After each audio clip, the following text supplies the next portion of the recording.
Bueno, en estas vienen un ciclo de 2 conferencias, la de Raúl Santiago Algán, del CONICET y de la UADE, junto con Brenda Bernstein, de la UBA y del IAE, y luego vamos a escuchar a Germán Casela, de la Universidad de La Plata. Les pedimos que cada uno se presente y tienen media hora de exposición.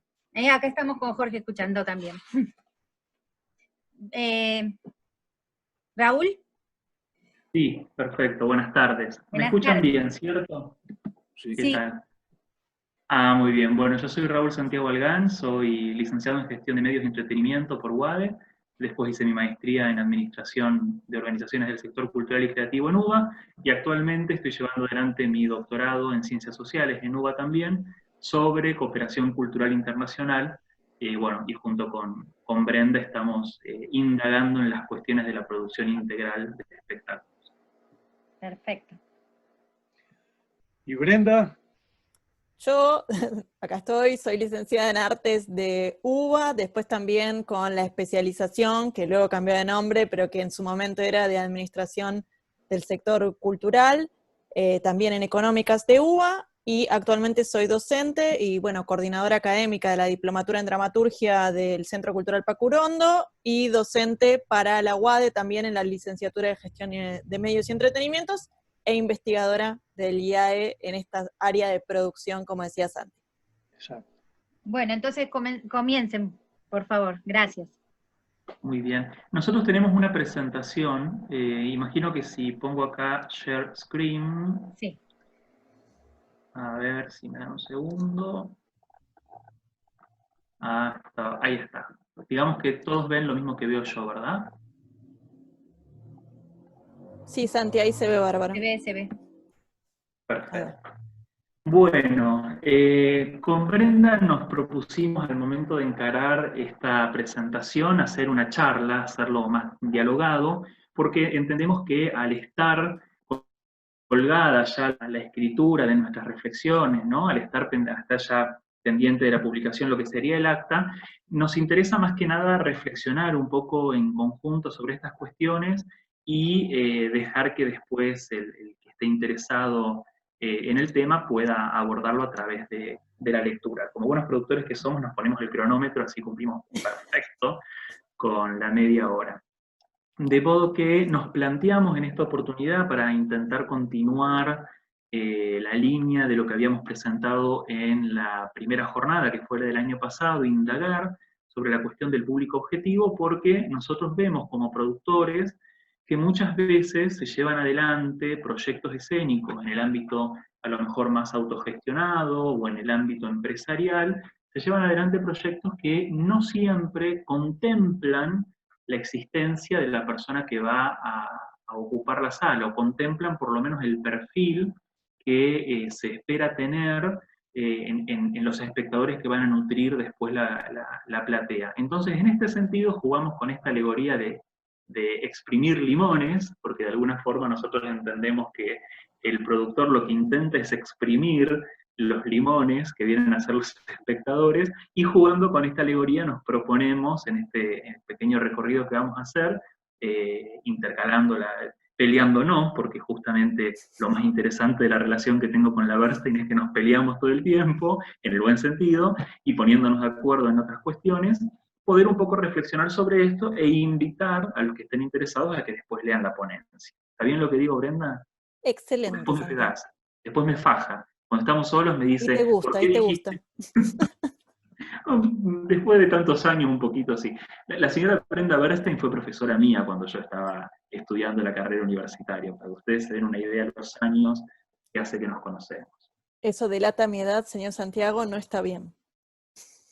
Pero si tenemos más o menos la misma edad, lo que delata es que usted es mucho más inteligente que yo porque se ha licenciado antes. A mí me llevó un poquito más de tiempo.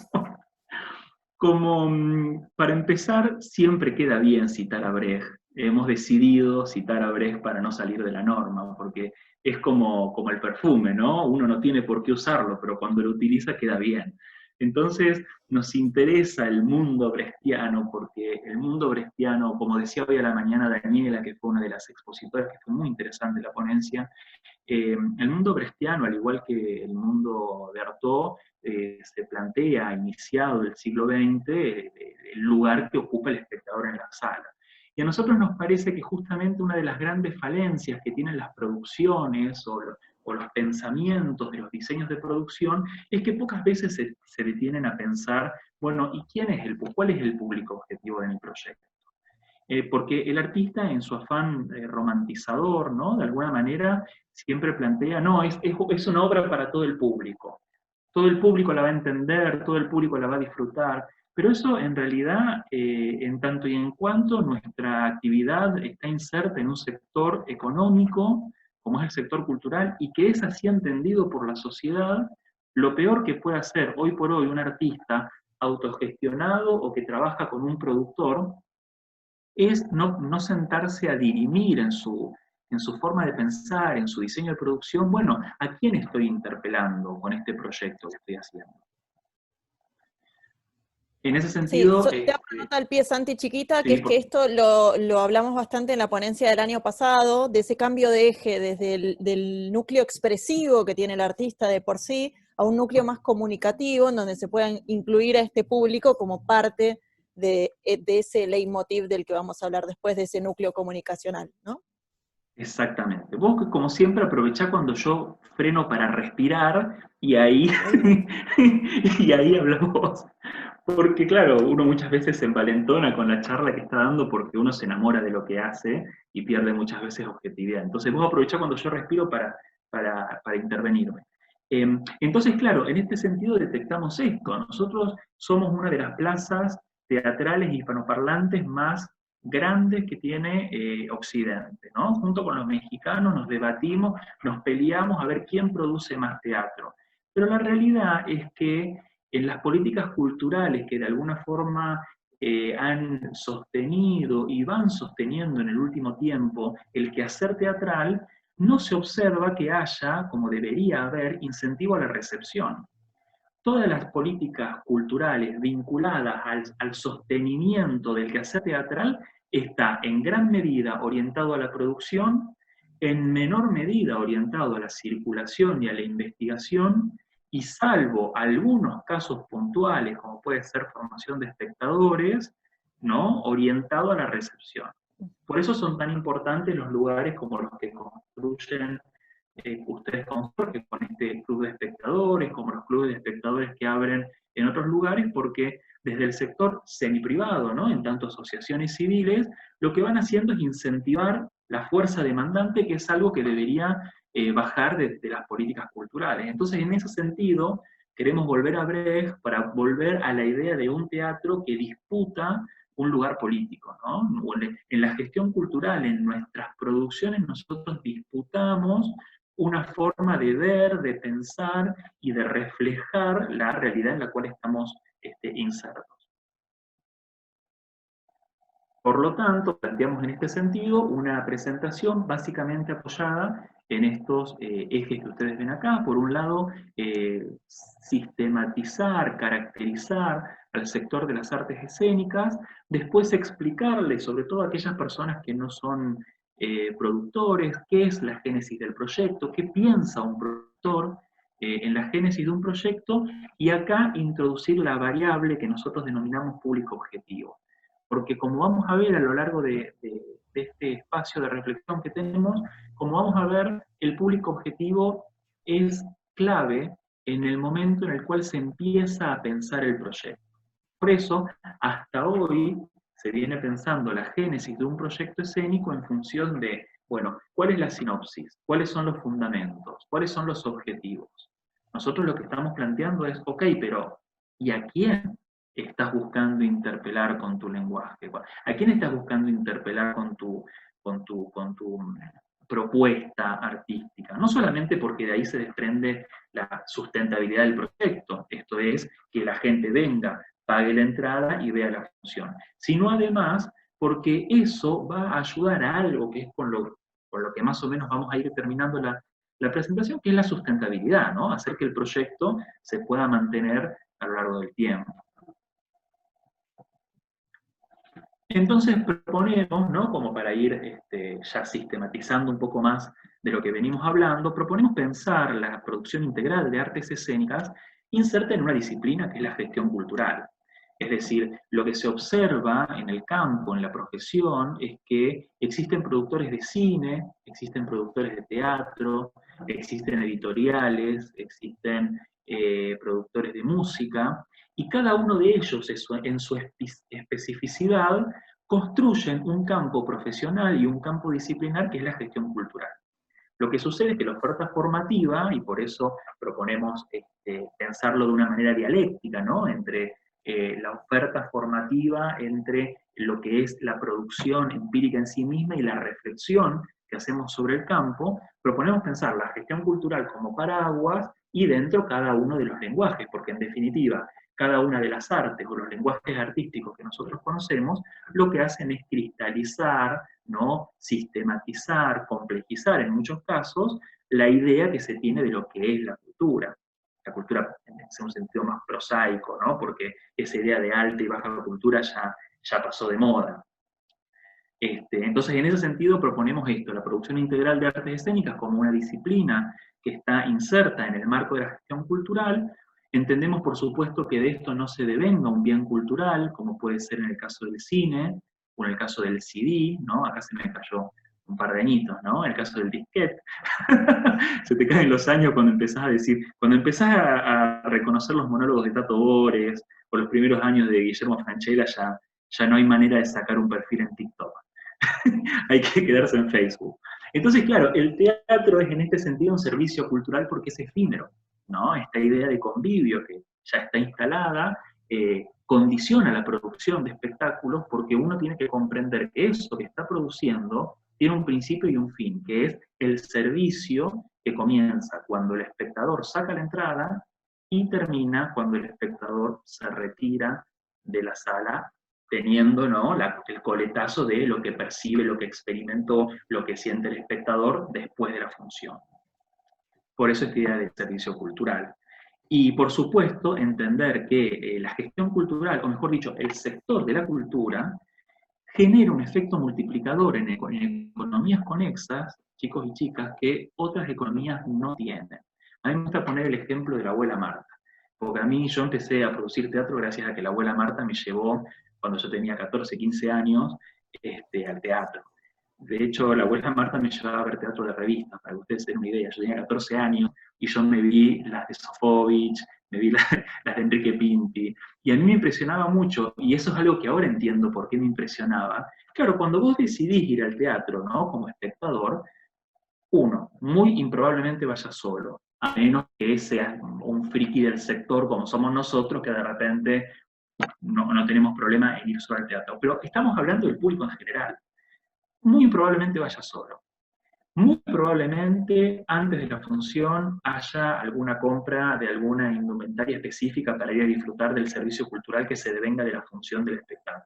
La pizza que comes después de la función, el taxi que te tomás, ¿sí? O los zapatos que te comprás, ¿no? O la llamada que le haces a una amiga tuya para que te acompañe. Todas estas economías que son conexas a la decisión que toma el espectador de ir a ver una función, son economías que se benefician por esto del efecto multiplicador. Son economías que de alguna forma se benefician del impacto que tiene la decisión de una persona de ir a ver una obra de teatro. Ahora, cuando vos vas al chino a comprar un litro de aceite, todas estas economías no se ven beneficiadas. No se ve beneficiada la ferretería de la esquina, no se ve beneficiada el restaurante que está a media cuadra, ni el café del teatro que está enfrente. Entonces, esta idea de efecto multiplicador nos parece interesante porque el Estado debe comprender que cuanto más demanda teatral haya, entonces mayor beneficio habrá para esas economías que son de alguna forma conexas al emplazamiento del edificio teatral. Y finalmente, para retomar lo que decíamos hace un rato, esta no es una disciplina ingenua, ¿no? Esto no es de por sí ninguna práctica social es ingenua, pero en este caso estamos hablando justamente de una disciplina que lejos de ser ingenua está mediada, ¿no? Y acá nos ponemos todos marxistas por los medios de producción, el lugar que uno ocupa frente a ellos y demás. ¿Está bien lo que digo, Brenda, o estoy diciendo puras Bien, boludeces? muy bien. Y No, también, no, te agrego algo ahí que no sé si, por las dudas que no nos olvidemos después, que también está mediado no solo por las macroestructuras o por las superestructuras de distintos niveles, sino también por el emplazamiento territorial que tienen cada una de estas cuestiones. Esto que vos decías de las economías conexas, justamente como están en torno al edificio teatral y ese convivio en vivo que ocurre en el encuentro artesanal irrepetible entre el público o los públicos, como diría Andrea, y el espectáculo, también tiene que ver con una territorialización puntual, que también es un posicionamiento político en muchos sentidos. Exactamente. Bueno, como el tiempo es tirano en televisión y en Zoom, vamos a ir avanzando acá puntualmente a lo que nos interesa, digamos un poco al corazón del limón que nos interesa un poco testear. Nosotros entendemos que todo proyecto escénico comienza con una idea. A esa idea nosotros la llamamos génesis del proyecto escénico. Ahí nos faltó la de poner de ahí. Te lo pido por favor, Sí, mira, se nos génesis. pasó. Eso se nos pasó. Después seré castigado por eso. Le pido disculpas a Bernstein. Decíamos, el proyecto inicia con una idea, que es la génesis, y concluye con la escritura de la memoria de un proyecto, donde el productor integral se detiene a pensar, bueno, ¿cuáles fueron las variables? ¿Cuánto público fue? ¿Qué pasó con ese público? ¿De qué forma logramos instalarlos en los medios? Y demás. Nosotros lo que pensamos, recogiendo la idea de las artes liberales, que también creo que alguien esta mañana, no sé si fue magnífico, alguien esta mañana lo había mencionado, la idea del trivium y el quadrivium, como primera sistematización de las artes liberales, a nosotros nos devenga, ¿no? Al mejor estilo Valéry, desprendemos de esto la idea del oficio, ¿no? La idea de que el arte es, en primera instancia, una forma personal, ¿sí? Aunque muchas veces sea trabajada colectivamente, pero el arte es una forma personal que uno tiene de trabajar. Entonces, en este afán modernizador, weberiano que tenemos, ¿no? De ponerle nombre a todo, de catalogarlo todo, dijimos, bueno, pensemos por un lado el trivium y por otro lado el quadrivium, para continuar con esta alegoría. De la misma manera que en el trivium había una gramática, nosotros entendemos que esa gramática en la gestión cultural y en la producción de artes escénicas, en particular es la sinopsis, la cual encierra el leitmotiv. Este leitmotiv es muy importante porque es el anzuelo con el cual después el productor va a salir a la pesca, ¿no? de su público objetivo. Que sería responder a qué es lo que vas a hacer. Hay una retórica que se trabaja a través de la estética, justamente, ¿no? ¿Cuál es la estética? ¿Cuál es la paleta de colores? ¿Cuál es el espacio escénico ideal? ¿Cuál es el mejor horario? ¿Cuál es la mejor sala? ¿Sí? A mí me ha pasado, yo voy montando ya 36 espectáculos y recuerdo haber producido uno de los últimos espectáculos de Daniel Suárez Marsal, que se llamó Don Juan y Fausto, cuyo público objetivo era señora lectora de La Nación que ve a Mirta Legrand. Y nos habían programado un viernes a las 11 de la noche en un centro cultural que se llama Centro Cultural Urbano. Obviamente ese público objetivo no fue a ver la obra y la obra decayó al ritmo que decaía el público cautivo que tiene todo teatrista, que es familiares y amigos. Entonces es muy importante entender esto porque esto también nos ayuda a comprender a nuestro interlocutor. Y finalmente la dialéctica, que es esto, que es de lo que vamos a hablar ahora en breve, que es la construcción del público. Te sumo algo, Santi, ahí, que Sí. estamos pensando estas tres instancias del trivium, como vos dijiste, más allá de lo artístico y de lo estético, en donde siempre estuvo concentrada como esta génesis del proyecto en la bibliografía anterior que nos precede, y pensando desde una producción integral, estamos justamente pensando no solamente una definición a nivel artístico-estético estrictamente, sino también a nivel técnico y a nivel gestión. Esto que dice Santi, de en función del público objetivo, pensar cuál es el horario más conveniente y cuál es la sala en función de repente de qué frentes quiero trabajar o cómo quiero sentar a ese público, pero también esto de cuáles son los medios de transporte que llevan hasta ahí, de cuál es el horario habitual en donde ese público se mueve o no se mueve. Después vamos a hablar también de los precios, ¿no? Que ese público está dispuesto a pagar o no. Es decir, hay variables en donde el cruce ahí no tiene un eje solamente artístico y estético, sino también, de alguna manera, de gestión y técnico también. Es decir, estamos pensando la integralidad realmente en muchos ejes desde el comienzo y desde la génesis de un proyecto. Y para complementar más todavía esa integralidad, sigo por ahí, pensamos en un complemento de ese trivium, que es justamente el quadrivium, ¿no? No es obligatorio, no es basamental como el trivium. Si no hay trivium, no hay nada de lo que sigue, pero sí es sumamente recomendable y nosotros de hecho lo ponemos en juego en nuestras producciones con esta mirada integral. En el quadrivium tenemos, por un lado, la aritmética, que tiene que ver con ir un poco más a fondo con lo que se dijo antes, en el sentido de cuál es la fundamentación.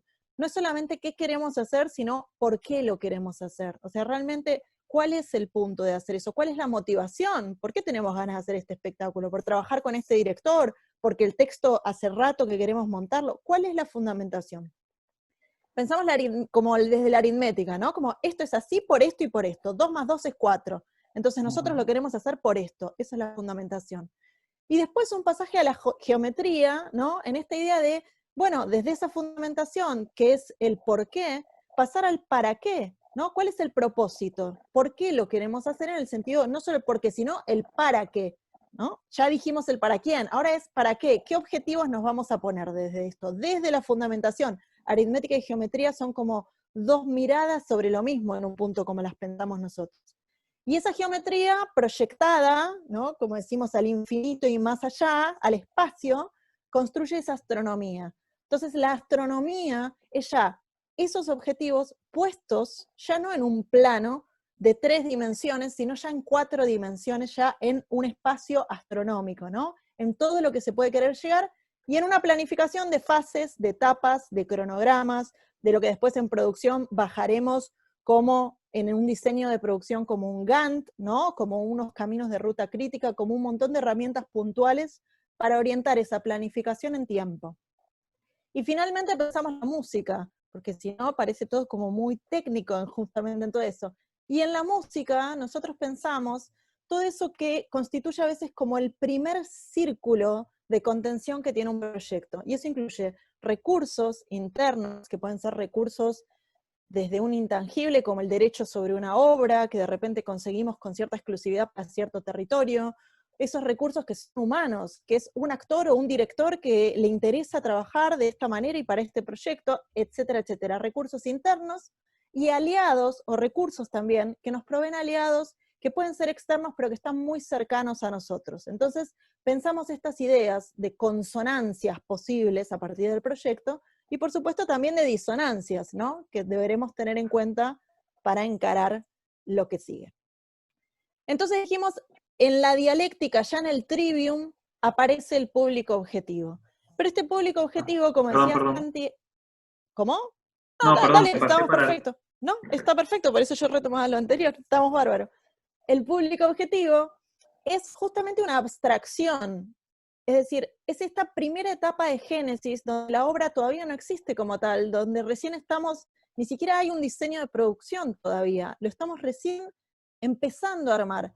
Pero el público objetivo ya empieza a ser esa aproximación, ¿no? Idealizada e idealizante, en donde empezamos a pensar quién es ese interlocutor válido al que le queremos hablar. Entonces, ese público objetivo que se concibe de manera abstracta primero, en el momento en que se lancen a la venta las entradas, en el momento en que ocurra la representación real y en vivo, ese público objetivo va a pasar a ser un público real. Es decir, todo esto que estratégicamente pensamos, evaluamos, ahora vamos a ver cómo pensamos ese público objetivo, va a empezar a construirse, a transformarse, mejor dicho, en un público real. Si el público objetivo está alineado con todo lo que venimos haciendo, bueno, esa transformación a un público real será, digamos, de la mejor manera posible y lograremos, como decía Santi, la sustentabilidad del proyecto. Ahora, esta abstracción, esta aproximación idealizante a quién podría ser ese interlocutor, la pensamos desde distintas variables. La primera es el eje de la segmentación. Cuando hablamos de segmentación, pensamos en, bueno, ¿desde qué variables vamos a pensar a este público objetivo? Hoy decía Santi, ¿no? ¿Qué diarios leen? ¿En qué horario sale?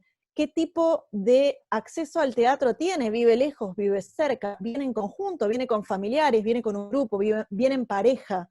¿No? Entender todo esto, que muchas veces, y esto nos parece importante remarcarlo, va más allá de las segmentaciones sociodemográficas tradicionales que se arman. Es decir, no solamente es la segmentación, digamos, más tradicional que viene del ámbito económico, del marketing, de decir, bueno, tiene estas edades, ¿no? Es para este grupo etario, o es de un grupo A, B, C, C1, C2, etcétera, ¿no? Sino pensar, para este proyecto, para este material que estoy trabajando, cuáles son las variables que tienen sentido, que a veces pueden ser mucho más blandas, ¿no? O que a veces son variables sociodemográficas tradicionales, pero pensadas para cada proyecto, es decir, no usarlas porque sí, sino pensar y adecuar a cada proyecto qué segmentación nos sirve para pensar y para definir a ese público, o, otra vez digo, a esos públicos posibles.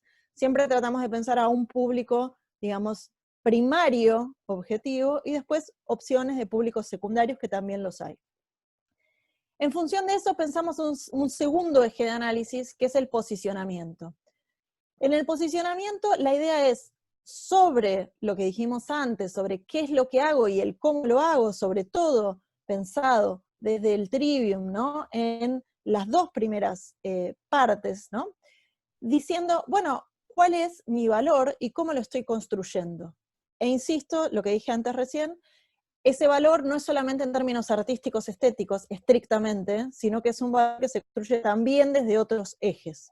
Digamos, el hecho de que esté bien pensada desde la gestión una obra, un espectáculo, contribuye. El hecho de que la técnica opere de determinada manera, sobre todo en algunos espectáculos multimedia y demás, tiene muchísima importancia. Entonces, no es ese posicionamiento y esa construcción del valor para el espectáculo en sí, la estamos entendiendo en un sentido muy amplio y tratando de entender cuál es el valor, y esto es importante también, que nunca es en términos absolutos, sino que el valor siempre es en función a que determinado segmento lo perciba como tal. O sea, si no hay alguien, ¿no? Es como la pregunta de si un árbol cae en el medio del bosque y no hay nadie para escucharlo caer, ¿realmente ha caído, ha sonado? Bueno, en este caso es lo mismo. El valor se termina de constituir cuando hay un segmento dispuesto a percibirlo como tal.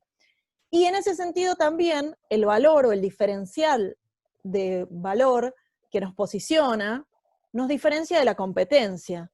Y acá aparece otro término muy tradicional, muy de la economía, muy del marketing, que tiene que ver con la competencia, pero que nosotros lo repensamos también, justamente en lo que hablaba Santi del efecto multiplicador y de lo que tiene que ver con las distintas ofertas culturales y la multiplicidad de ofertas culturales que se presentan en cualquier plaza y sobre todo en plazas, por ejemplo, como Buenos Aires, con la cantidad de espectáculos en cartel al mismo tiempo.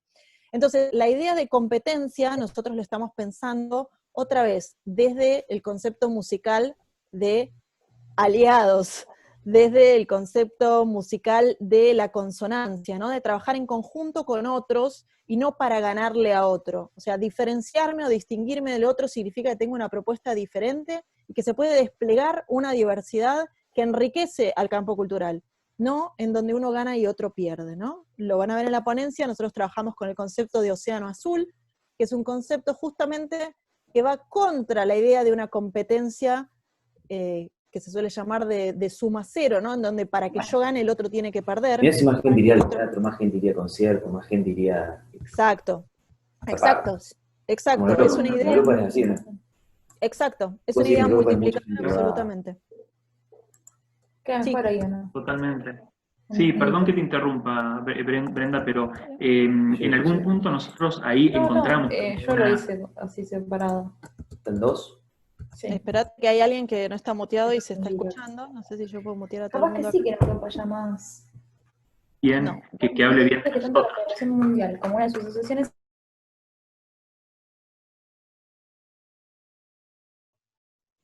Ahí va, gracias. Gracias, Nora. Santi, desmuteate porque estás muteado.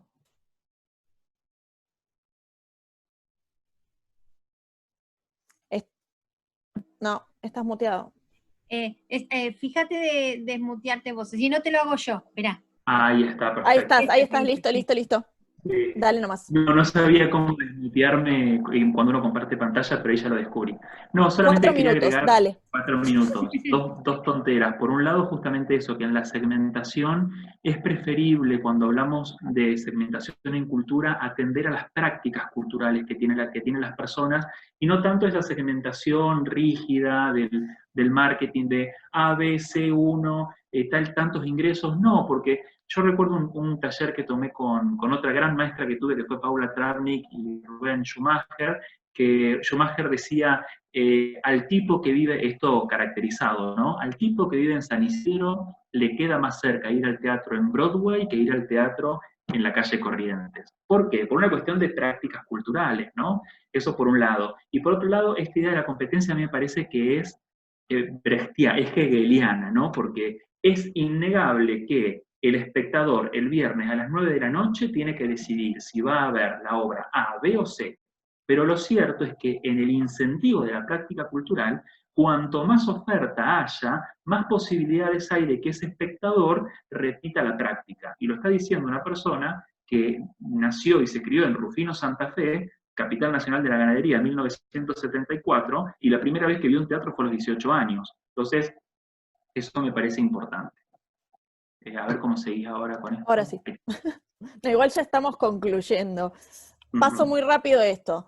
En el año que viene ahondaremos acá, que tiene que ver en la transformación del público objetivo en público real. Entonces, más allá de las segmentaciones y el posicionamiento que logremos con ese público objetivo, si logramos una buena transformación de ese público objetivo a uno real, se convertirá en un público apóstol, que es un público que después de la función va a hablar bien de la obra, la va a recomendar, ¿no? Y nos va a servir de multiplicador justamente para el espectáculo. En el caso del público detractor, todo lo contrario. Esto quiere decir que en algo no pensamos bien el público objetivo, porque la transformación fue hacia otro lugar y sentamos en la butaca a alguien que no estaba dispuesto a percibir como valor lo que propone el espectáculo. No solo eso, no lo percibe como valor, sino que lo percibe totalmente como un antivalor, digamos. Y en el caso de un público indiferente, lo que logramos es eso, es simplemente que no perciba como valor lo que estamos ofreciendo. Entonces pasa como si no hubiera venido y no nos sirve para seguir potenciando el espectáculo. Hay muchas formas de categorizar al público. Nosotros construimos esta en función de la relación que tiene el espectador con la experiencia del servicio cultural que es la función. Que quería aclararlo porque en la bibliografía que incluimos en el análisis hay otras formas de categorización. Bien, hablando de sustentabilidad, hacemos las conclusiones, si querés ya, Santi, así cerramos. Básicamente, desde la producción integral, como dijimos, estamos trabajando en la idea de que más allá de lo interno del proyecto, el proyecto se inserta en un contexto, entonces necesitamos herramientas para pensar ese contexto, estamos trabajando en eso para poder entender mejor el campo cultural en donde se inserta la práctica de la producción integral. Vos, hacemos una y una. Dale. Por otro lado, entiende que el público objetivo como interlocutor válido es clave en este sentido de comprender que esa segmentación y ese recorte está justamente vinculado con la idea de la obra no es para todo el mundo, sino que hay una especie de príncipe azul que es el que vos estás queriendo interpelar. Es la idea de Guillermo Tell y la manzana, ¿no? Vos apuntás a esa manzana, pero después, alrededor de la manzana hay otros públicos que también son interesantes construir. Lo mismo, el valor lo pensamos en términos amplios, como diferencial del resto de la competencia, como algo propio, pero que termina de construirse necesariamente en función de ese público objetivo, en función de esa retroalimentación que se genera con el público dispuesto a percibirlo como tal. El valor no es, yo digo acá tengo un valor, sino acá tengo un valor, hay alguien ahí para escucharme. Y por último, con esto ya cerramos, la idea de entender la integralidad en la producción también conlleva comprender que es un trabajo colaborativo, ¿no? Como dice Rothenberg, si no hay voluntad, no hay forma, o sea, si no hay voluntad de montar el espectáculo, por más que aparezca la plata, no hay forma de instrumentalizarlo. Entonces, entender el trabajo colaborativo como la mejor forma de arribar al estreno. Y la verdad que ha durado poco. ¿No querés ser mi novia? ¿Viste? ¿Salimos? No. Te anoto en la lista, Santi. Muchas gracias a todos por la atención, y está la ponencia completa con muchísima más precisión, autores, citas de autoridad y nada, para ser utilizada por todos. Muchas gracias. Perfecto. Muy bien. Muchas gracias. Muchas gracias. Bueno, después las preguntas las dejamos para el final de las dos conferencias. Así que le damos la palabra a Germán Casella, de la Universidad Nacional de La Plata. Te vamos a pedir, Germán, que te presentes y que, bueno, por supuesto, presentes tu conferencia. Así que te escuchamos. Bueno, gracias, Nora. Gracias, Jorge. Hola a los dos, que los quiero mucho siempre. Nos estamos viendo seguido, por suerte, en cuarentena. algo nos ha dejado bueno. Y bueno, hola a todas, a todos y a todes. Yo soy Germán Casella, soy profesor en Historia de las Artes Visuales y ahora también magíster en Estética y Teoría de las Artes por la Universidad Nacional de La Plata, por la Facultad de Artes de la Universidad Nacional de La Plata. Mientras voy a poner compartir pantalla. Perfecto. Soy un poco nulo para esto, pero lo logré, espectáculo. Pertenezco al Instituto de Historia del Arte Argentino y Americano de la Facultad de Artes. Mi director es Gustavo Radiche, el doctor Gustavo Radiche, que también es director del Instituto de Historia del Arte Argentino y Americano, que es todo un logro para nosotras, quienes participamos en la Facultad de Artes, porque, bueno, tenemos a un teatrista a cargo del Instituto de Historia del Arte, así que habla de nuevas aperturas.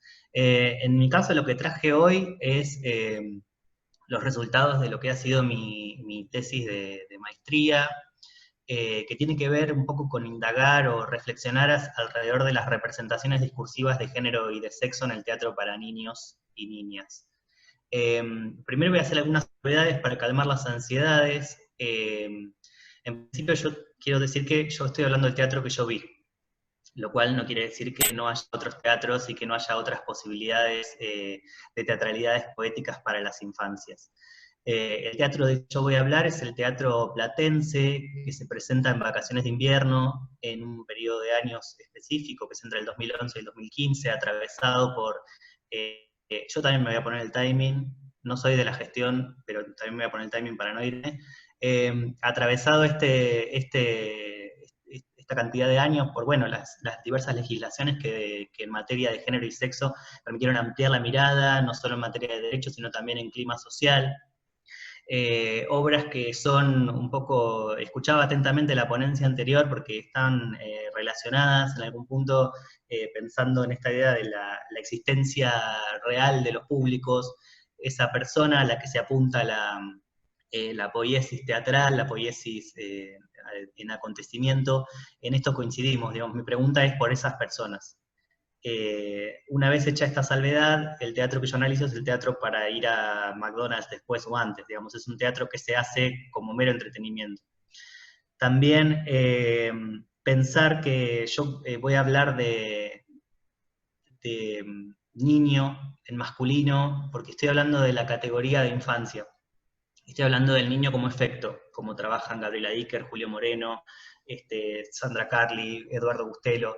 Es decir, no estoy hablando de la persona que transita la infancia, sino de esta categoría, que es una categoría con una perspectiva adultocéntrica, lo cual nos hace pensar en la necesidad de develar las condiciones de enunciación de la infancia, que son altamente patriarcales y altamente machistas. Entonces, una estrategia metodológica de mi parte es hablar de niño, lo cual es diferente de hablar de niña, niñe y niño también. Bueno, hice estas filminas como para no ser menos, pero también para no ser menos, recién cuando escuchaba nombrar a Brecht, se me vino a la cabeza una escena en la vida de Galileo de Brecht, donde cuando Galileo quiere mostrar las estrellas a los eclesiásticos, uno de los eclesiásticos le hace una pregunta concreta que es, ¿por qué son importantes sus estrellas? ¿Para qué vamos a ver algo que nosotros sabemos que no existe? Esta es la pregunta problema que tiene la investigación. ¿Por qué tenemos que mirar el género en el teatro para las infancias? ¿Por qué es importante mirar el género en las infancias? Y en el teatro que hacemos para las infancias. Así que ya cumplida la cita a Brecht, que parecía obligada, continúo. Para mí el teatro para las infancias es una estrategia de crianza, entre paréntesis heteronormada. Esto quiere decir que el teatro para las infancias es parte de una serie de regularidades este es un concepto de Bourdieu, es parte de una serie de regularidades que terminan, bueno, sedimentando ciertas cuestiones culturales que tienen que ver con la constitución posterior de una identidad, ¿no? Pensando la identidad como narrativización y como representación, como la trabaja Leonora Arfuch. Es heteronormada porque, bueno, yo sostengo que pensando el teatro para niños como un teatro destinado, como un teatro en el cual hay un público significante que ha sido significado, hay no solamente un sesgo de género, sino que también hay un sesgo generacional. Es decir, las miradas tienden a cierto adultocentrismo que no nos permiten el desarrollo pleno de las posibilidades estéticas y las posibilidades discursivas y performativas al interior del teatro para las infancias, de este teatro, vuelvo a insistir, que yo vi. Entonces, para mí el teatro infantil platense heterosexualiza la realidad simbólica infantil. Si pensamos que los discursos teatrales, pensados como configuraciones sociales significativas, son actos performativos del género. Un aporte que nos hace Estanislao Antelo es que cada campo disciplinar inventa su propio niño. Entonces yo pienso que el teatro infantil platense inventa a su niño como un espectador protoadulto heteronormado. Esta categoría que yo propongo, que yo medio invento, me permite recuperar una condición común que tienen los tres campos que a mí me convocan, que son el teatro como acontecimiento, la infancia como construcción social y el género y el sexo como performativos. Los tres campos coinciden en que son formativos, sino performativos del sujeto sobre el que operan. Es decir, terminan produciendo esa identidad que nombran.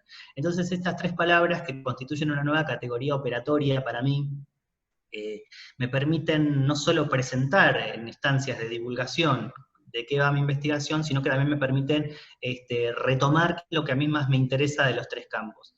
En términos de espectador, no voy a desarrollar la teoría de Jorge, porque la conocemos quienes estamos aquí presentes, pero sí retomar que este tipo de perspectiva de análisis nos implica pararnos exclusivamente desde la filosofía del teatro para preguntarnos por la ontología del teatro para las infancias.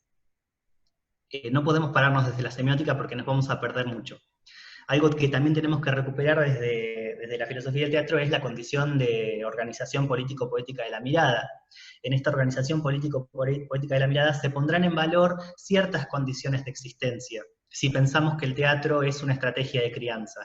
Estas ciertas condiciones de existencia, bueno, terminarán siendo la cristalización y el fomento de identidades binarias y heteronormadas.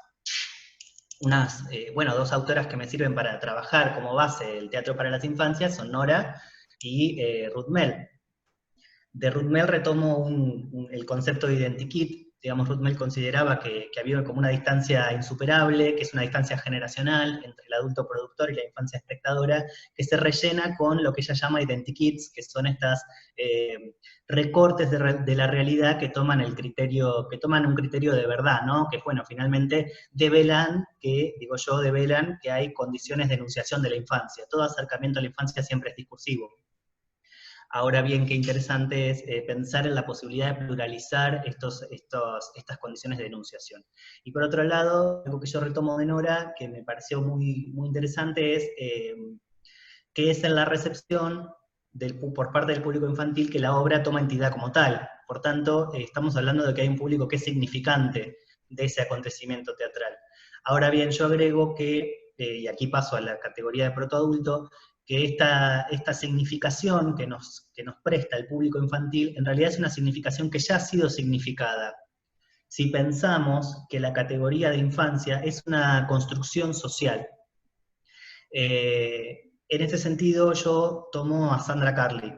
Sandra Carli, en Niñez, Pedagogía y Política, nos habla justamente de este abordaje discursivo de la infancia, pensando en materia de configuración social.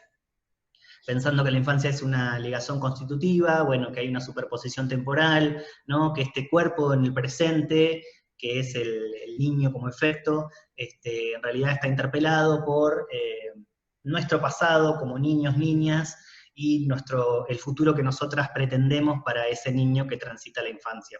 Lo cual no es dato menor para pensar cómo se constituye una experiencia escénico-estética para la infancia. esto de la superposición temporal.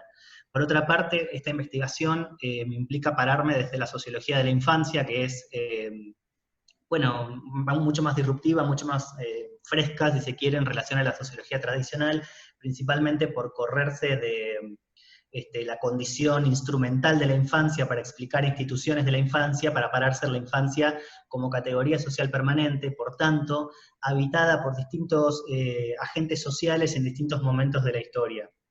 Esto quiere decir que podemos hablar de infancias en plural antes que de infancia en singular, y es la sociología de la infancia, más específicamente Eduardo Bustelo, quien nos regala esta palabra del protoadulto.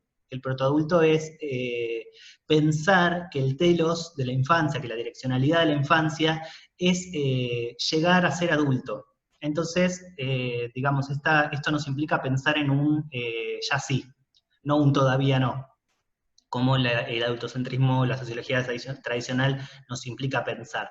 Entonces, en esta direccionalidad, la infancia será repetición, nos va a decir Bustelo, será ser como los padres, ser como los abuelos. Surge entonces el protoadulto. Algo que yo retomo en función de todo lo que dije hasta ahora es el texto de Gabriela Dicker, que hay de nuevo en las nuevas infancias, donde ella define a través de Julio Moreno a la infancia como conjunto de instituciones intervinientes. Entonces, cuando yo leo esto, retomo un trabajo de Jorge y Nora muy bonito sobre temas tabús en el Teatro para las Infancias en Argentina, donde ellos se preguntan ¿de qué manera el teatro participa en la cultura infantil? Bueno, yo tomo esta pregunta, que es una pregunta problema de investigación, y de alguna manera la amplío preguntándome en realidad no cómo el teatro participa en la cultura, sino cómo el teatro hace a la cultura infantil. Podemos pensar que de alguna manera el teatro, si el teatro es instaurador de subjetividades, si el teatro presenta discursividades que son parte de una zona de experiencia, si sientan un hito en el devenir de la historia, como dice Jorge y como dice Nora, podemos pensar que el teatro para las infancias, a pesar de su acceso desigual, es una más de las instituciones sociales que componen a la infancia. Tenemos que pensar que la modificación que se produce en esa subjetividad que expecta ante el nacimiento de los tres subacontecimientos, tendrá una relación directa con no solo la comprensión del niño que tenga el productor, la productora, sino también con eso que va a pasar después. Cómo influye el teatro en la constitución de las identidades infantiles. Pensando siempre en las identidades, vuelvo a insistir, como lo dinámico, como lo contextual, como nos dice Leonor Arfuch, ya no podemos preguntarnos más a dónde vamos, de dónde venimos, tenemos que pensar cómo nos representamos, cómo somos vistas, cómo queremos que nos representen. Esto es un poco, voy rápido porque quiero llegar a los análisis de caso, que por ahí es lo más atractivo. Esto es un poco lo que atraviesan estas dos primeras instancias de la categoría, y la tercera, heteronormada. Para completar al espectador protoadulto heteronormado, yo me paro en la performatividad de género de Judith Butler. Tampoco voy a desarrollar porque es un texto que ya tiene sus 30 años y está muy toqueteado, pero yo considero que dentro de unos años Butler va a ser como nuestra Foucault. No vamos a poder vivir una vida académica sin leer Butler, porque ayer justamente estaba en la presentación de un libro y decían esto que voy a decir ahora. Así como es importante enseñar sobre estructuralismo, funcionalismo y otras metodologías de análisis, la perspectiva de género tiene que ser parte de nuestras currículas también. Entonces, bueno, cuando podamos saldar esta deuda que tenemos con nuestro ser social y con nuestros grupos culturales, Butler va a ser fundante. Por eso tomo Butler. Me adelanto a la pregunta de por qué no tomar autores latinoamericanas. Por supuesto que las hay, las tomo también, pero mi base es Butler, específicamente en la condición de repetición estilizada de actos del género. Es decir, pensar que no hay un género por fuera de las expresiones de género. Esto implica pensar, propongo yo, a los discursos teatrales para la infancia, entendidos nuevamente como configuraciones sociales significativas, como con un criterio de totalidad, pensando qué es el discurso, como dice Ernesto Laclau, pensando qué es el discurso lo que posiciona la posición social del sujeto como agente social, y no su contrario, no es el sujeto el que da sentido al discurso, sino su contrario. Pensar que los discursos teatrales para la infancia funcionan también como actos performativos del género, es decir, tienen una inferencia directa en la constitución de las identidades de género. atravesadas a la vez por este sesgo generacional que yo estoy tratando de sostener. Por otro lado, heteronormado también es una palabra que yo voy a tomar de Monique Wittig en su ensayo, que tiene sus años ya también, que es el pensamiento heterosexual, donde, bueno, parece que la heterosexualidad no es una opción, sino que es un programa político basado en la sumisión y la opresión, ¿no? Entonces, bueno, podemos pensar que es probable, no, es medio incomprobable, pero es probable que haya una tendencia a una cristalización de tránsito heterosexual desde adultos hacia las infancias. Esto tiene que ver con el estado de la cuestión o con el desarrollo del marco teórico, y aquí vienen las aplicaciones. Ahora voy a presentar esto y después voy a pasar a mostrarles, estoy re bien con el tiempo, voy a pasar a mostrarles algunas imágenes de las obras, como para que no me tengan que ver tanto la cara. Cuando yo hablo de estrategia de crianza, vuelvo a insistir, estoy hablando desde Bourdieu. Este concepto de estrategia es un concepto que no ha sido muy retomado, pero está súper interesante, lo trabaja Bourdieu en Cosas Dichas, pensando en corrernos de la lógica de la razón, ¿no? O de la lógica de la regla, mejor, más que de la razón. Pensar la estrategia como esta serie de regularidades que permiten la reproducción y la producción social. Si estamos sosteniendo que el teatro para las infancias es una institución más de las que componen a la infancia y que tiende a cristalizar identidades de género binarias heteronormadas, tenemos que pensar que hay detrás de eso una estrategia en este sentido, en el sentido de lo que permite la reproducción social. Esta reproducción social, ¿por qué pongo heteronormada entre paréntesis? Justamente porque pone en valor ciertas condiciones de existencia, no todas. Las que pone en valor son, vuelvo a insistir, la cristalización binaria heteronormada en este teatro que yo vi. También nos interpela el concepto de hábitus, sobre todo la condición de lo que asegura la pervivencia activa de experiencias pasadas. Esto está enteramente relacionado con el concepto de crianza. La crianza yo la trabajo desde Stanislao Antelo, Eduardo Aguirre Dávila y Ana María Bocanegra. Pensar a la infancia como esfuerzo de intervención, como una intervención política, como una coacción. La coacción, no pensarla como control, sino como la reorientación de eso que ya está haciendo, de esas actitudes de lo que ya está haciendo, que es la infancia, en función de la valoración de otro tipo de existencia, que es la crianza, ¿no? Esto fue muy complejo para mí, toda la investigación, siempre hago el mismo chiste, pero cuando empecé a trabajar sobre la crianza, me pueden preguntar lo que quieran sobre cómo dar la teta, porque era tan complejo encontrar quien hable de la infancia como gesto político que de pronto me encontraba leyendo textos de pediatría o consejos para mamis, así que cualquier cosa me pueden preguntar, no tengo ningún problema. Todo esto viene en función de pensar la posibilidad de un sentido práctico. ¿Por qué hay reproducción social? Bueno, porque hay un sentido práctico que es lo que nos hace separarnos de la idea de sociedades que se autorreproducen, sino la capacidad de praxis de los agentes sociales. Entonces, tenemos que pensar irrevocablemente en que hay una estrategia de crianza atrás del teatro, si pensamos al teatro como acto político, por supuesto.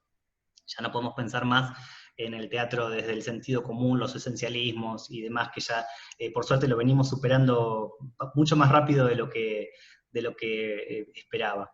Bueno, cuando yo leo a Aguirre Dávila a través de Myers trabaja los componentes de la crianza, que son estos tres: las prácticas, las pautas y las creencias de crianza, que yo relaciono con estos tres aspectos centrales, bueno, no centrales, pero los tres aspectos que me interesaban, o que me parecía que podían dialogar con el teatro para las infancias. En principio, las prácticas de crianza, yo las relaciono con las experiencias estéticas.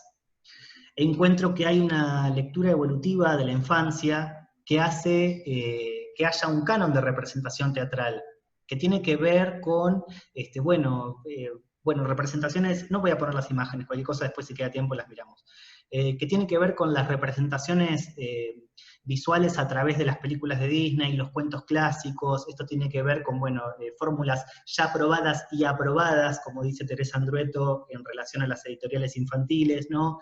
Bueno, llevar al niño al teatro implica el acompañamiento de un adulto, entonces un poco en función de lo que decían los compañeros de la ponencia anterior, pensar este acompañamiento también como esconder la especificidad del teatro infantil a través de lo que sería teatro ATP para toda la familia o para todo público, y hay algo ahí de la especificidad que se pierde, específicamente pensando en que este teatro para niños tal vez sea leído por sus productores, productoras, como las primeras instancias, los primeros acercamientos, y esta exigencia que hay de cierto canon que, por supuesto que podrá ser falseable desde cualquier punto de vista, pero hay una tendencia, por ejemplo, a la utilización de colores vibrantes, la música fuerte, la utilización de playbacks, que permiten que haya grandes destrezas coreográficas, guarda el piojo, porque las destrezas coreográficas son en general realizadas por actrices mujeres, mientras que son los varones los que cantan, en estos casos, digamos, hay también ahí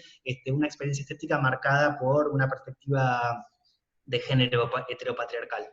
Por otro lado, las prácticas de crianza son las tecnologías. Por eso lo relaciono con las experiencias estéticas, porque es todo aquello que hacemos, es el cómo de la crianza. Las pautas de crianza son el canon del actuar adulto, son los esperables, es el qué, digamos, es lo que marca de alguna manera el sentido común de qué es lo que tenemos que hacer para criar. Entonces yo lo relaciono con las condiciones de enunciación de la infancia, que bueno, en el caso son muy concretas, sobre todo en materia de género y sexo.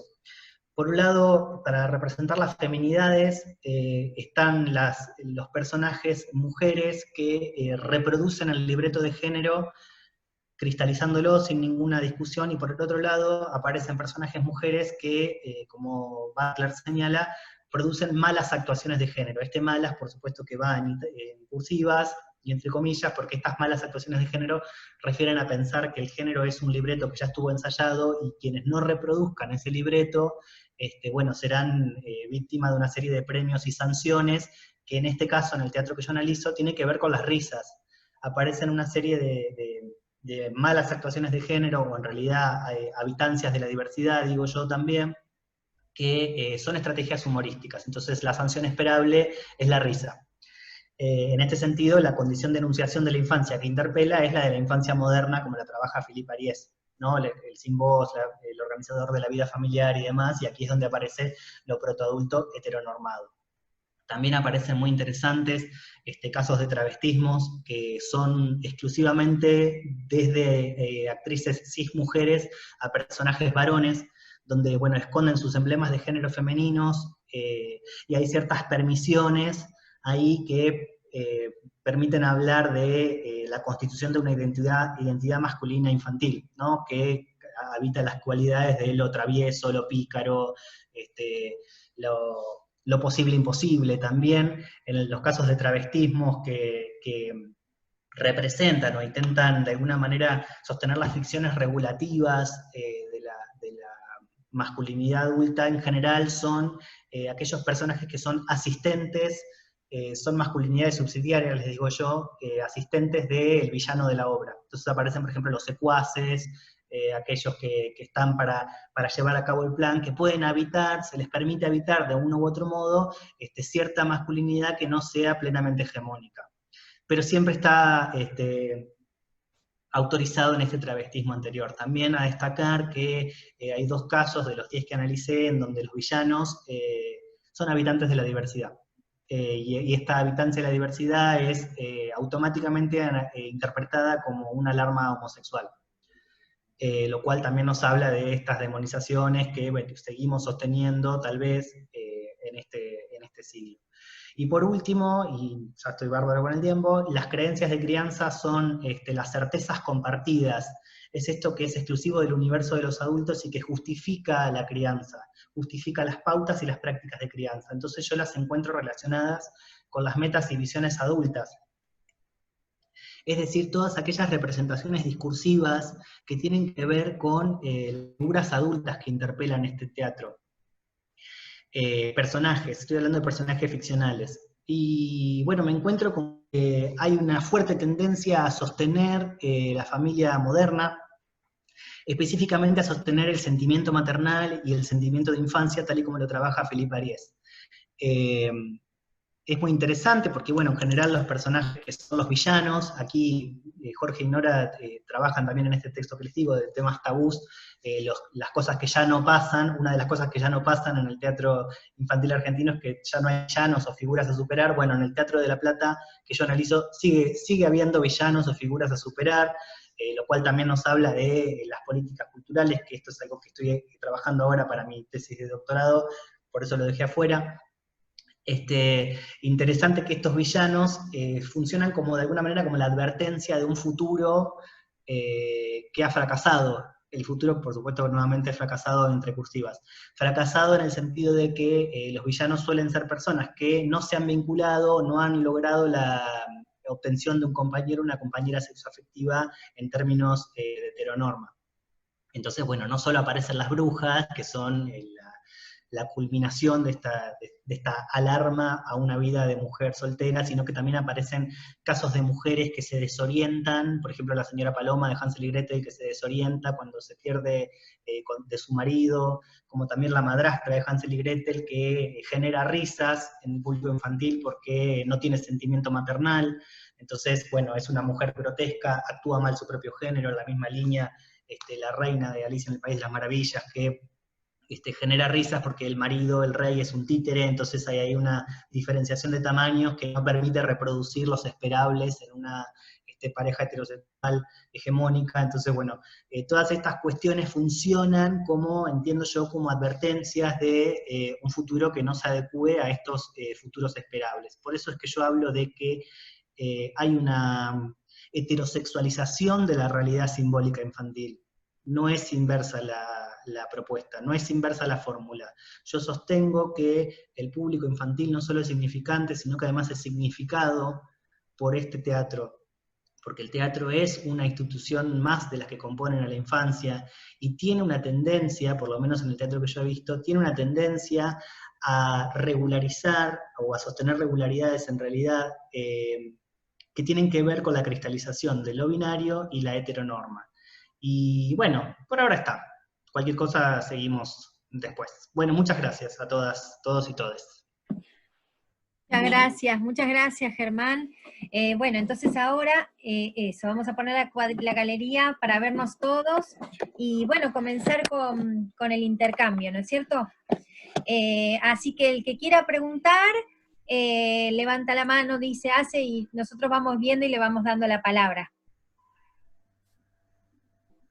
Realmente interesantísimas las dos presentaciones, por supuesto, y que, como decía Germán, también en un punto se juntan, ¿no? Porque tanto lo que decía Brenda como Raúl están buscando a ver, bueno, cómo es ese público, y lo que decía Germán también tiene que ver con eso, ¿no? Más en el teatro para niños, ¿a qué público estamos apuntando cuando producimos un espectáculo para niños, ¿no? Que se juegan otras variables que quizá no son las mismas en algún punto que las variables que se juegan con el teatro para adultos. A ver si y también está bueno el juego entre ese público objetivo, ¿no? De esas infancias heteronormadas, como decía Germán, y después les niñas reales que ven esas puestas, ¿no? Y cómo eso también construye a ese propio público, ¿no? Es una retroalimentación permanente. Sí, también pensaba ahora, en función de lo que dice Brenda, hay un documental dando vueltas ahora en Netflix que se llama Disclosure, no sé cómo será la traducción, muy interesante, sobre las representaciones de las identidades trans, las identidades con experiencia trans, perdón, en el cine hollywoodense. Presentaban un estudio que habían hecho allá donde se afirmaba que más del 80% de las personas no conocía a una persona con experiencia trans, y que entonces el acercamiento a estas identidades tiene que ver con las representaciones cinematográficas. Entonces, en función de esto, pensar qué es lo que estamos diciendo en el teatro para las infancias sobre las posibilidades de habitar diversidad de identidad. Tal cual. Tal cual. Sí, también pensar esto de cómo será lo que produzcan los nuevos artistas, los artistas de estas nuevas generaciones, que como decía Brenda, vienen de de otro contexto, ¿no? Y vienen con otra cabeza también, ¿no? Respecto de la infancia también. Sí, tal cual. Bueno, y ahora con este contexto de cuarentena también, ¿no? Que habitamos estos otros teatros tan nuevos para todas, que veremos cómo sigue esto. Sí. ¿Alguna pregunta? No veo yo si alguien se desmutea y nos habla el que Exacto, porque, o poniendo la manito. o poniendo la manito, porque somos muchos, somos como 48 en este momento, y entonces...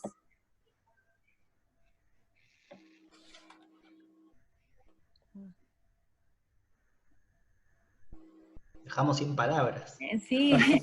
No, hay un detalle que para mí es importante también pensar, que es la extrema, ¿cómo lo puedo decir? Reflexión o la extrema atención ética que debe tener el productor de espectáculos infantiles y juveniles. Rothenberg, volviéndolo a citar, dice que nosotros tenemos público cuando hacemos infantiles y después lo perdemos y lo recuperamos después de los 50 años. El tema para mí ahí que es interesante pensar es que ese niño, esa niña, ¿no? que va al teatro hoy, es el ciudadano de mañana. Entonces el teatro en ese sentido es configurativo de la ciudadanía, de esta nueva idea que anda dando vueltas de la ciudadanía cultural que... Perdón, Santi, solo una nota al pie. Ese niño, Sí. niña que va hoy al teatro ya es ciudadano desde su infancia, Eso desde quería su manera de aportar. habitar la ciudadanía. Porque Exactamente. también eso tiene, digo, con lo que decía Germán, si no estamos pensando que recién cuando crezca, recién cuando cumpla 18 años, sino la realidad es que una niña, un niño de 2 años ya está recibiendo cultura y ya es ciudadano. Entonces, me parece que nada, perdón por el paréntesis, No, pero... sí, te agradezco. No, yo lo estaba pensando más en el ejercicio que uno hace con esa mayoría de edad que es impuesta, ¿no? Porque justamente las prácticas culturales de las cuales hablábamos hace un rato tienen que ver con esa exposición que tiene, ¿no? La persona a la... Y ahí hay una responsabilidad del productor, que eso se ve mucho, ¿no? En el efecto de tratar a los niños, ¿no? Como bobos y frente a otro tipo de espectáculos, como la Pipetúa, ¿no? Que a lo mejor tiene como un tratamiento distinto. A mí me parece que ahí hay como un tema que todavía no está resuelto. Ese era el pensamiento. Sí, y que tiene que ver con esta etapa que ustedes hablaban de la fundamentación, ¿no? Del por qué. En el teatro para niños es fundamental ese el por qué, ¿no? ¿Qué es lo que quiero decir? Sí, y te diría, Nora, el por qué y el para qué, ¿no? Como esas dos cosas, porque a veces es por qué y porque hay que educarlos y esto y para qué en el sentido de futuro también, ¿no? Digamos, ¿para qué futuro estamos construyendo esa vinculación con ese público? Y también siguiendo a Santi, ¿no? ¿Por qué nos cuesta tanto tener una vinculación con esos públicos a lo largo de toda su vida? ¿Por qué se da esta pérdida, ¿no? De este alejamiento en la adolescencia en muchos casos y esta vuelta en una adultez avanzada? Digo, que muchas personas de repente en los 20 o en los 30, si no tuvieron a una tía Marta que los haya llevado, que los haya, ¿no? dado la mano y acompañado e invitado a una función, muchas veces se tarda mucho en volver o en ir, porque muchas veces no es un retorno, sino es un descubrimiento recién a la edad muy adulta. Tal cual, tal cual. Bueno, pensemos también que hoy por hoy tenemos hasta teatro para bebés, ¿no? Que también es interesante, desde tan chiquititos, ¿no? Que habla eso de la importancia. Ahí justo veo un bebé en una de las pantallitas. Olivia. En Olivia, ¿no? Tal cual. Yo quería preguntar hay una pregunta de Juliana, pero permiso, Juliana, me mando antes yo quería preguntar por el tema del espectador real en cuanto al niño, ¿no? A niños y niñas, porque es muy difícil estudiar al espectador real adulto, y creo que debe ser muchísimo más difícil todavía estudiar al espectador real niño, ¿no? Entonces yo quería preguntar qué opinan de esa cuestión, que es el tema de cómo el espectador real se apropia de las construcciones de subjetivación desde el lugar menos pensado, ¿no? A partir de un sistema de otras relaciones o de identificaciones. A ver, lo voy a decir de una manera tal vez muy sonsa, pero creo que va a ser clara. Nada determina que el espectador niño se identifique con, digamos, su rol masculino escénico, y que la espectadora niña se identifique con el rol femenino escénico, ¿no? A ver, puede haber un espectador, digamos, niño supuestamente dirigido hacia una cultura heteronormada que se fascina con el rol femenino, ¿no? ¿Qué pensás de esto, Germán? Digamos, de esa libertad, de lo que llamaríamos las cartografías de deseo por parte de los espectadores niños en su relación con las identificaciones, con digamos, las fascinaciones, los vínculos de identificación. Mirá, yo creo que está muy interesante la pregunta. No sé si tengo una respuesta concreta, pero sí creo, en principio, que es como medio ingente tratar de hacer un estudio de recepción, por lo menos para las infancias, porque hay tanto desdibujado, tantas cosas desdibujadas en el medio, en el acercamiento con el público infantil, que es, a mi criterio, muy complejo. Por eso yo siempre brego por pensar en la condición de enunciación del espectáculo.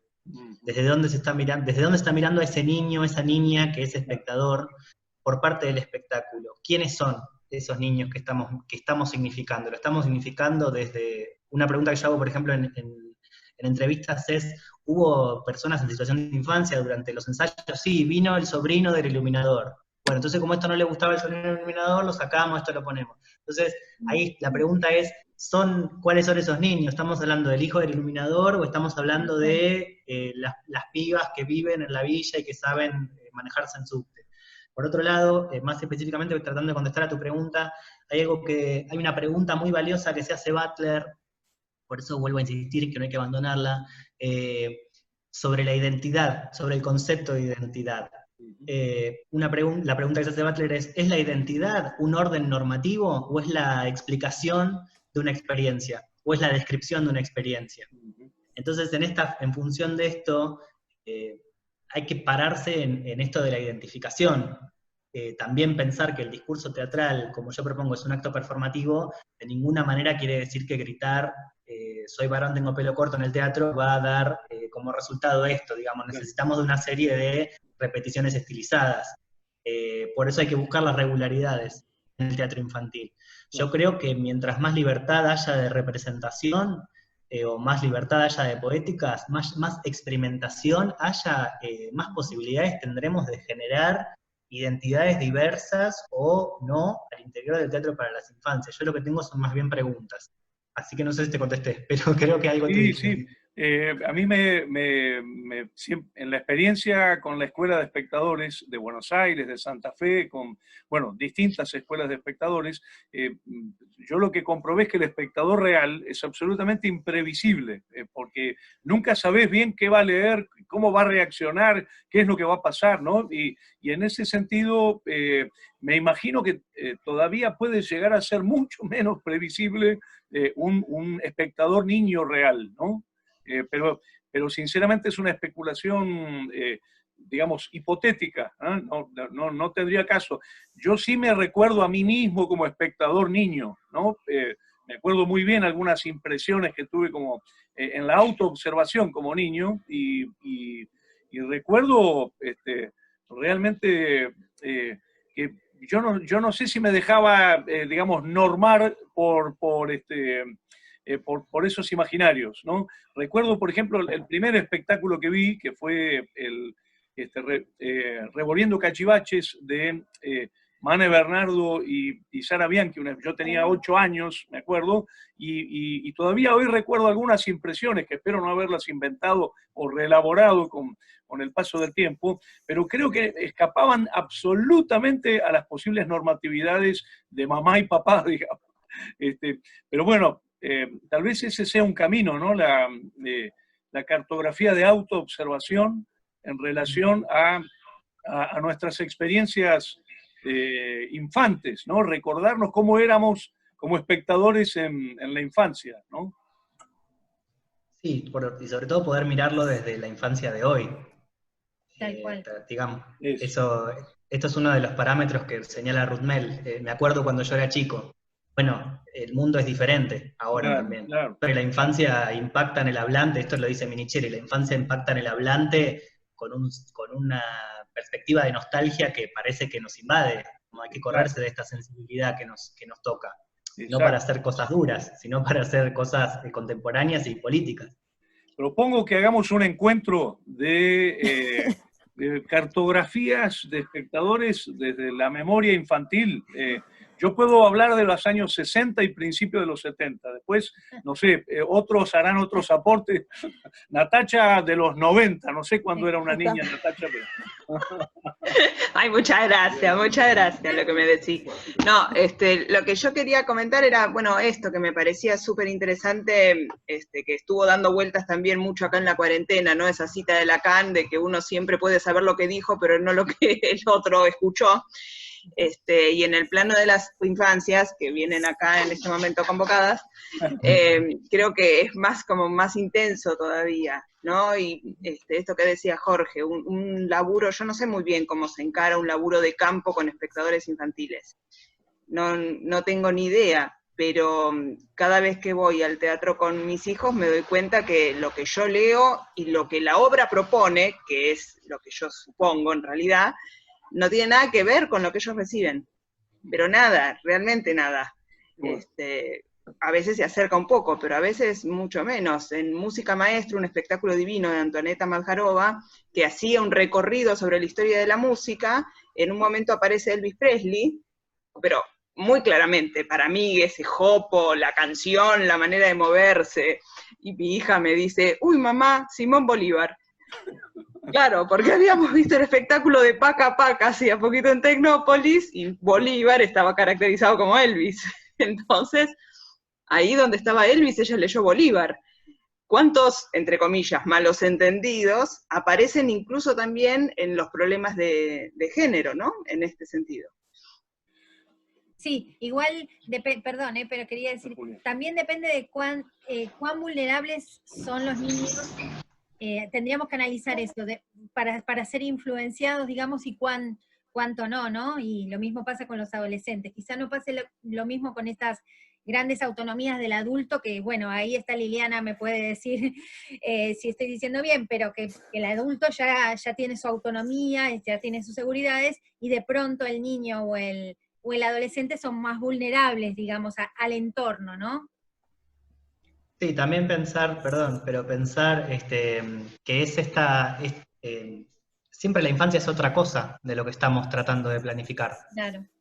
Pero no es otra cosa porque nosotras pongamos ese otro, es otra porque es otra persona. Entonces, estos sentidos nos siguen atravesando aún hoy, y creo que creo que le estamos poniendo más nombre que antes, me parece, no sé, Nora, que está hace más tiempo en el campo que yo, pero me parece que le estamos poniendo más nombre a las cosas y de eso se trata un poco, pero a lo que quiero llegar es que las infancias hoy hacen estallar las categorías para poder abordarlas.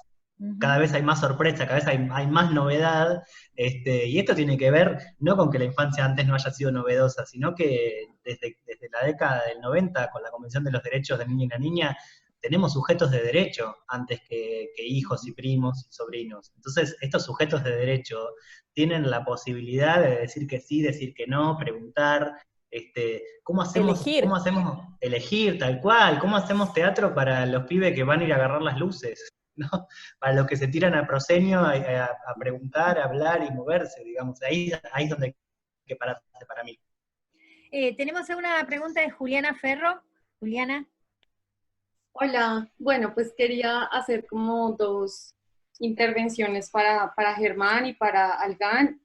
Lo primero era como, pues ya que Germán acaba de hablar, retomar, aquí en Colombia se hizo algo que se llamó jornada extendida, donde los colegios se quedan un tiempo más después de su horario normal y toman clases de diversas disciplinas, entre esas las artes. Y esto fue muy interesante porque precisamente vuelvo a lo de las prácticas de crianza y lo que se espera que sea ese niño, como esa normativa de quiero que seas como adulto, fue un choque muy fuerte porque los niños estaban en su jornada normal con los profesores de sus clases de currículo, y después llegaban los profesores de artes y entre esos pues de teatro, y chocaban mucho porque, por ejemplo, en su espacio de clase, pues movían todas sus sillas, todos sus asientos para poder moverse en el espacio, y esto para el colegio que está regulado, ¿no? Que está con unos espacios claramente establecidos, era un choque muy fuerte. Esto fue una discusión que se hacía entre el profesor de teatro que llegaba y el profesor que siempre estaba, o el docente que siempre estaba en sus clases regulares con niños de 4 y de 5 años. Y claro, era como, es que usted no sabe dirigir a los niños, le decían al profesor del teatro. ¿Por qué tienen que gritar? No, un niño no debe gritar, un niño no debe mover su cuerpo más allá de la silla o más allá de estar debidamente de pie, firme, ¿no? Hay unos tonos de voz permitidos, hay unos movimientos permitidos, y si se sabe de eso, que está en la norma, es porque tú no eres buen profesor, porque les permites moverse, gritar, untarse, y eso pasó hace 3, 4 años, estamos hablando de colegios, digamos, públicos de Bogotá. Es para contarte esa experiencia que fue muy interesante y que me sigue ahorita con lo que nombraste, pues impactando mucho, que todavía tengamos esas discusiones de lo que es normal, lo que debe hacerse, y que como supuestamente el teatro no cumple con esas dinámicas que se espera de un niño y una niña, un niñe en un colegio.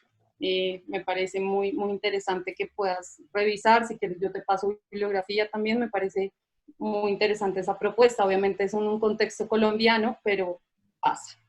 Y ya con lo de Algan, me parece, el año pasado se hizo aquí en Bogotá un seminario que se llamó El Público Protagonista de la Experiencia Cultural, y allí Germán Rey, que no sé si lo conozcan, decía algo muy interesante sobre la segmentación del público. Y pues se los dejo porque creo que todos los productores o gestores hemos pasado por esa pregunta de segmentar. ¿Qué tanto una sociedad que se segmenta es menos diversa? La segmentación excluye la posibilidad de encontrarnos, de ver al otro. Me pareció muy interesante esa propuesta porque de alguna manera nos interpela a los productores y a ese ejercicio que hacemos de público objetivo, y pues pasar por la segmentación que ustedes claramente exponían. No sé qué les dice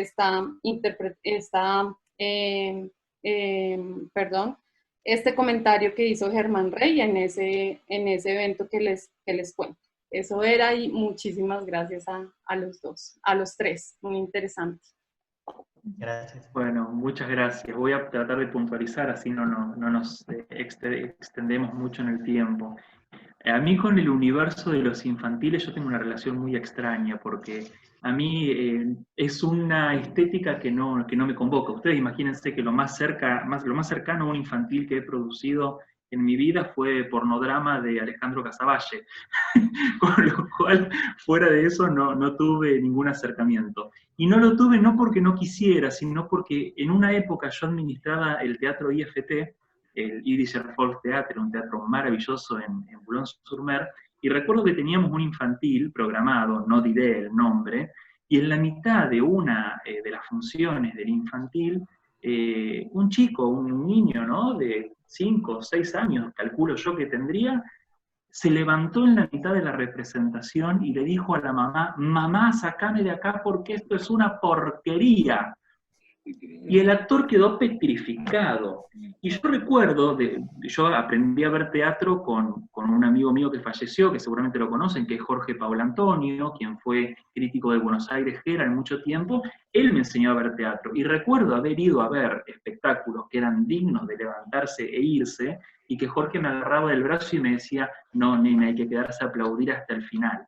Hay algo como de la convención, de la práctica, que uno después como que se adhiera a la manada. Pero nunca produje un infantil, por lo tanto es un público al cual nunca he abordado. Quizás Brenda, que esta noche está largando el Festival Tchaikovsky, el Conex Para producido por chicos. usted, podría, de paso el chivo, ¿vio? Como así, ya que Muy estamos, bien. paso Pueden el entrar chivo. a www.vamosalballet.org, todo contenido gratuito durante las vacaciones de invierno, en lo que fue también una migración de la temporada de ballet en un escenario a un mundo digital que nos convoca en pandemia, así que bueno, está todo ese contenido digital.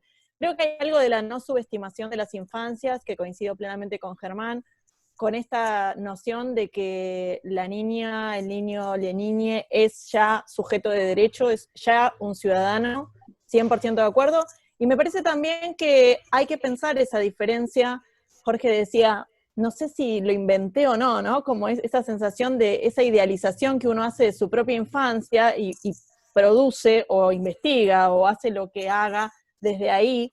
Y me parece que no importa si uno lo inventó o no, lo que importa es que de esa manera hoy, en nuestra actualidad, en nuestra contemporaneidad, con nuestra experiencia, es como entendemos la infancia. Nuestra propia infancia y por lo tanto todas las otras infancias posibles.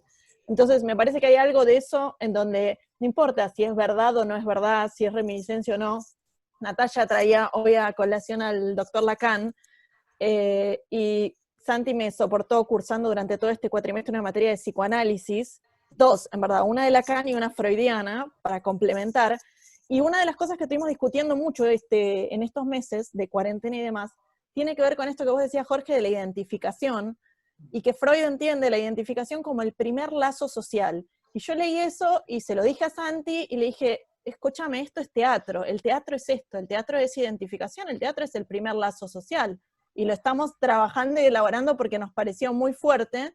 Y en esa primera identificación, justamente, digo, y hago la lectura psicoanalítica bien apropiada de Porteña al caso, tiene que ver con que ese niño, niña, niñe, y aún Freud con su mentalidad, digamos, heteropatriarcal para muchos y demás, dice, no es ni hombre ni mujer, no es ni nada, digo, hay una bisexualidad infantil que es lo que es. Digo, y el problema en todo caso está en el mundo adulto de la imposibilidad de recordar eso y de la imposibilidad de asumir eso como algo que es simplemente, que no está ni bien ni mal, que no está ni, digamos, ni acá ni allá, ni normado ni no normado, simplemente es. Y se construye, como bien decía Jorge, en identificaciones que pueden ser totalmente variables. No es que si un nene va a ver al príncipe se va a identificar con el varón príncipe, ¿por qué no? Porque hay justamente una labilidad en esa bisexualidad, en esa indefinición infantil, que está buenísima, digamos, y que es lo que construye esa posibilidad que después Butler va a decir tanto mejor y demás, de la posibilidad de construcción de género, digo, y la construcción de identidad, no solamente de género, sino de identidad en el despliegue de esa diversidad.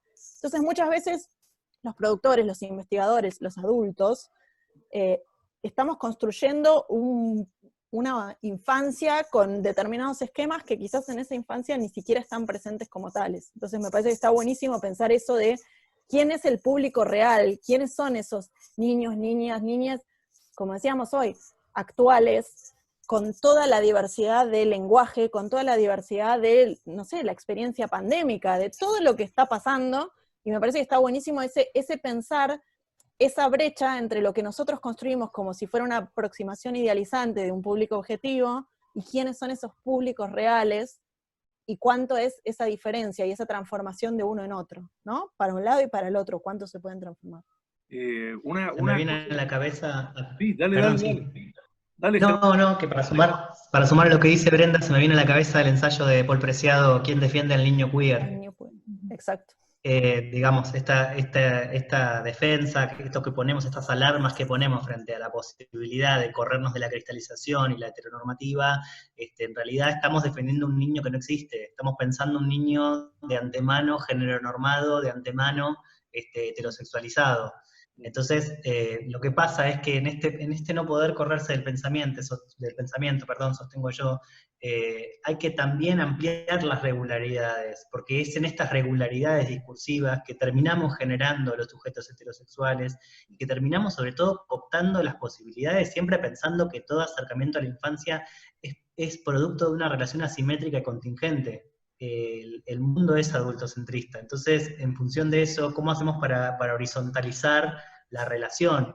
de alguna manera. Esto, yo igual, digamos, siempre quiero aclarar que no tiene que ver con poner a actuar niños y niñas en el teatro, que tampoco tiene que ver con corrernos de la especificidad del hacer teatral. Somos nosotras las que sabemos cómo se hace teatro.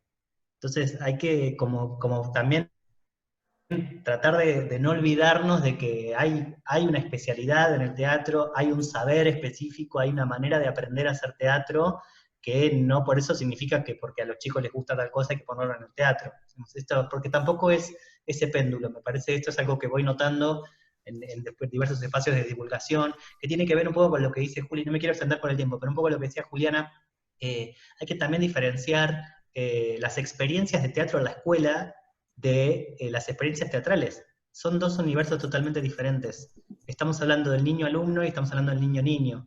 Entonces, me parece te sumo que algo eso también, chiquitito, sí. Germán, porque no sé si lo sabes, hace un par de años la Asociación Argentina de Empresarios Teatrales, a nivel nacional y con una muy buena muestra y muy significativa, hizo un estudio de públicos, y una de las preguntas que hicimos, porque nos interesaba particularmente, tenía que ver con cuánto habían marcado a esos espectadores. La encuesta fue de espectadores y de no espectadores, ¿no? Con toda su variedad de todos los circuitos y demás. A nivel, en principio, Ciudad de Buenos Aires, pero está un poco ampliada a algunas provincias después. Y una de las preguntas era si te había influido o no te había influido el haber visto en la escuela teatro. Y lo interesante era que la marca es exactamente, pero con centésimas de precisión, exactamente la misma si viste teatro o no viste teatro en cuanto a si sos espectador o no sos espectador. Es decir, no influye absolutamente en nada en la diferencia de la construcción de un espectador adulto, cuando lo que sí influye notablemente y diferencialmente tiene que ver con cuánto consumo de teatro había en tu familia cercana. O sea, lo que marca al espectador parecería estar, digamos, por lo menos en este primer estudio, en si vos tenés algún familiar que te lleva, que te invita, que te acompaña en esa entrada al mundo teatral, y no el ir con la escuela o que el teatro venga a tu escuela, digamos, cualquier cuestión dentro del ámbito escolar es notable cómo, digamos, no mueve la aguja ni un pelín, ni un centésimo entre si sos o no espectador de adulto. Es como muy sospechoso y muy interesante para seguir indagando. Sí. Es una bomba, es una bomba, los resultados son una bomba, lo que decís. Hablando de eso, justamente Daniela Gentilini acá nos dice que recuerda la primera vez que fue al teatro en Paraná con su papá, donde vivía, y que vieron a los títeres de Piccolo di Podreca, y se acuerda también de la cruz que tomaban después al salir del teatro, ¿no? Eso, las economías. Las economías conexas. Eso, las economías, sí. Y también Marina García Barros, desde Río Negro, que no le anda el micrófono, dice que nos recomienda en la compañía Teatro al Vacío, que esa compañía, además de ser artistas, son investigadores de la infancia desde lo lúdico y desde lo participativo, ¿no? Después, Marina, si querés dejarnos los datos, algún mail o algo de la compañía, si se puede. Estaba Olivia, no sé si sigue estando desde Brasil, que había pedido la palabra, me parece que ya no está.